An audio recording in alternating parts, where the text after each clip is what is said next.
अस्सलामुअलैकुम બધાને જુમ્મા મુબારક। આજે જુમ્માનો દિવસ છે, બહુ સારો દિવસ છે, એટલે સારા દિવસે આપણે સારી વાત કરવા પાછા આજે આવેલા છે।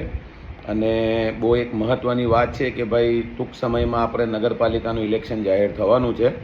તો મારી પાસે બિનસત્તાવાર માહિતી આવેલી છે કે અમુક લોકોએ જાતે ઉમેદવારો નક્કી કરી લીધેલા છે કે ભાઈ 1 નંબરમાં આ લડશે અને 2 નંબરમાં આ લડશે।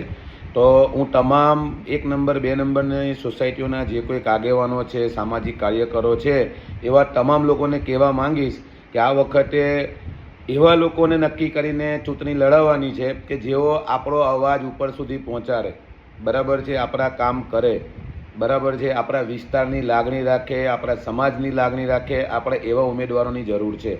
આપણે એવા આગેવાનોની જરૂર નથી જે ચોરે ચોતરે ખૂણે ખાંચરે બેહીને 2 જણા 5 જણા ભેગા થઈને ભરૂચનું કે ભરૂચના પશ્ચિમ વિસ્તારનું ભાવિ નક્કી કરે।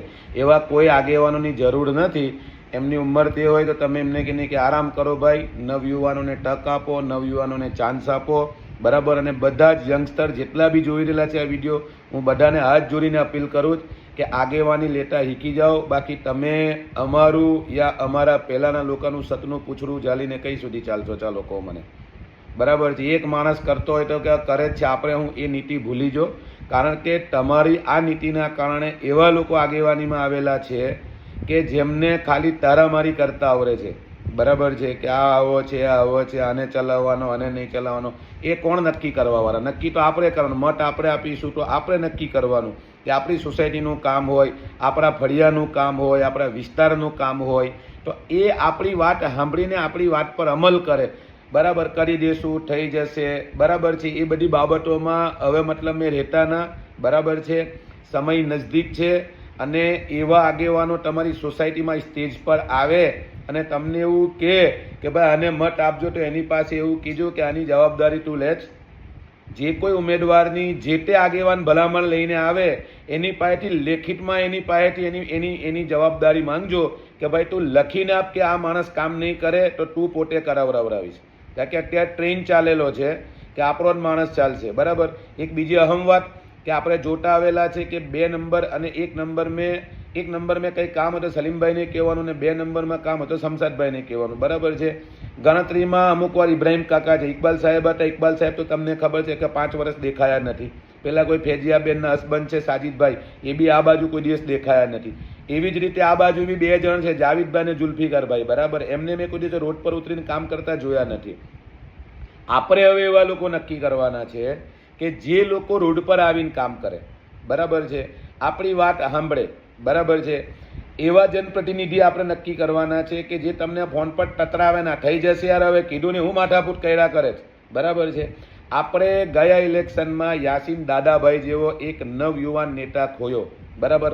કોણે હડાવ્યો, કેવી રીતે હડાવ્યો, એ બધામાં હવે જવું નથી, પણ આપણી પાસે ચૂંટણીના દિવસો નજદીક છે, એટલે બધાને અપીલ છે તમારા મનગમતા ઉમેદવારો તૈયાર કરજો। તમને એવું લાગે કે આ માણસ કામ કરશે અને અમારા અવાજ ઉપર સુધી પહોંચાડશે, અમારા પ્રશ્નોનું નિવારણ લાવશે, બરાબર છે, એવા લોકોને નક્કી કરીને ઉપર મોકલજો।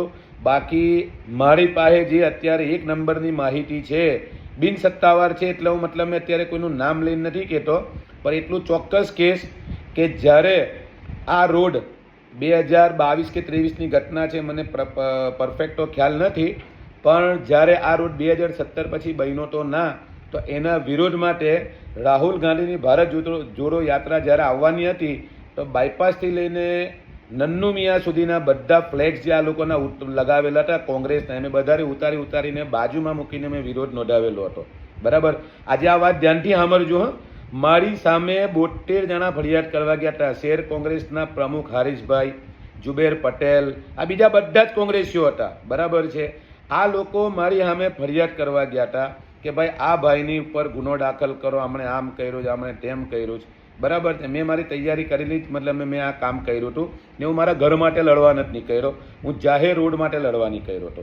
ત્યારે આ જ કોંગ્રેસીઓ, બરાબર છે, છેલ્લે એમને સમાધાન કરવું પડ્યું હતું મારી જોડે, બરાબર। મેં એમને છૂટ આપી હતી કે તમારે મારી સામે જે ગુનો દાખલ કરાવો એ કરાવો, મને કોઈ વાંધો નથી, હું તમારી સામે લડી લેવાના મૂડમાં છું। મારી પોતાની અંગત લડાઈ ના હતી, એ લડાઈ વિસ્તારની જ લડાઈ હતી, બરાબર છે. એટલે કહેવાનો મતલબ એવો છે કે એવા આગેવાનો આપણે નક્કી નહીં કરવાના કે મારા જેવો એક જાહેર જીવન જીવવાવાળો વ્યક્તિ જાહેર હિતની લડાઈ માટે નીકળે રોડ પરથી ને અમે ફરિયાદો કરવા જાય. તમને કોઈ ટતરાવે ના ફોન પર, તમારી ફરિયાદ તમે કરો ને કે ભાઈ અહીં કચરો છે યાર, અહીં ખાડો પડેલો છે, તો તમને ટતરાવે ના, તમને ધમકાવે ના. બરાબર છે. આપણે એવા જનપ્રતિનિધિ નક્કી કરીને મોકલવાના છે. બરાબર છે. અને કોઈ બી ડુબડા પાત્રા આવ્યા, ડુબડા પાત્રાનો મતલબ એવો હા હવાલાવાળા, જીવ જુદી કરવાવાળા, એવા લોકોનો સરફરાજ ચોરે ચોતરે વિરોધ કરશે. અત્યારની નોંધ લઈ લેજો. બરાબર છે. જેમણે કશું જ નથી કર્યું, કશાના લાયક નથી, એવા લોકો નહીં ચાલે. જે લોકો બોલી શકે, લડી શકે, એવા લોકો ચાલશે. બરાબર છે. એટલે મહેરબાની કરીને નવયુવાનોને તક આપો. 45-50 વર્ષવાળા હવે મૂકી દો. બરાબર છે. બહુ થયું તમારું, અલ્લાહના વાસ્તે આ બધું હવે છેડો મૂકી દો અને મહેરબાની કરીને નવયુવાનોને તક આપો, જેથી કરીને વિસ્તાર ડેવલપ થાય. કારણ કે મેં કસમ ખાધેલી છે, આવનારા 5 વર્ષની અંદર પશ્ચિમ વિસ્તારને ડેવલપ કરીને રહીશું. એના માટે મારે જે કંઈ એવી ભોગ જે તે રીતે ભોગ આપવાનો થશે હું આપીશ. જેલ જવાનું થશે તો હું છેલ્લે જેલ જવા તૈયાર છે, પણ હું આ વિસ્તાર માટે લડત લડતો રહીશ. અને જે કોઈ લોકો સાંભળતા હોય આ વિડીયો, પોતાનું જમીર જગવીને અમારી જોડે થાવ. એવા લોકોને તમે નક્કી કરો જે લડી શકે એમ હોય. બરાબર છે. બીમાર ના રહેતો હોય. બહુ બીમાર લોકો આવવાના છે, મેં સાંભળ્યું. વધારે પડતા બીમાર લોકો મતલબ મેં અત્યારે આમાં ઝંપલાવાના છે. બરાબર છે. એટલે લાવો ખાવાની નિયતથી જે આવતા હોય ને, મતલબ એક જણ હોય, જે મેં તમને થોડી વાર પહેલાં એક ઉદાહરણ આપ્યું કે ભાઈ સલીમભાઈને છોડીને બીજા કોઈ લોકો, હેમેન્દ્રભાઈ કોઠીવાળાને હું જોઉં છું. બરાબર. એમને હું ફોન કરતો હોઉં છું, એ કામ કરવા તત્પર હોય છે, મારા જ ફોનનો જવાબ બી આપે છે. બરાબર છે. જેમને હેમેન્દ્ર કોઠીવાળી તકલીફ હોય એમને, મને નથી કોઈ પરવા નથી, મને જવાબ આપે, મારું કામ કરે. મારું બી પર્સનલ બી નહીં, વિસ્તારના કામોને લઈને, ચાહે લાઇટ જતી રહેતી હોય ને હું એમને ફોન કરતો હોય, મને જવાબ આપે છે. બરાબર છે. બાકી જાવેદભાઈ જુલ્ફિકારભાઈ નિષ્ક્રિય છે. એવી જ રીતે 2 નંબરમાં શમશાદભાઈ ઇબ્રાહીમભાઈ છે. બરાબર છે. પેલા ફેજિયાબેન છે એ નિષ્ક્રિય છે. ઇકબાલ સાહેબ તો તમે જોતા જ હશો કે નિષ્ક્રિય જ હતા. બરાબર છે. એમાં 5 વર્ષ જે આપણે કર્યા ને, 5 વર્ષમાં નુકસાન આપણા વિસ્તારને થયેલું છે. આ લોકોની નિષ્ક્રિયતાના લીધે નુકસાન આપણે ભોગવવાનું. બરાબર છે. એ હવે ચલાવવાનું નથી. બરાબર છે. આજે જુમ્માનો દિવસ છે, સારા દિવસે સારી વાત કહો અને તમારા મગજોની અંદર ઉતારજો. બરાબર છે. એક અહમ ખુલા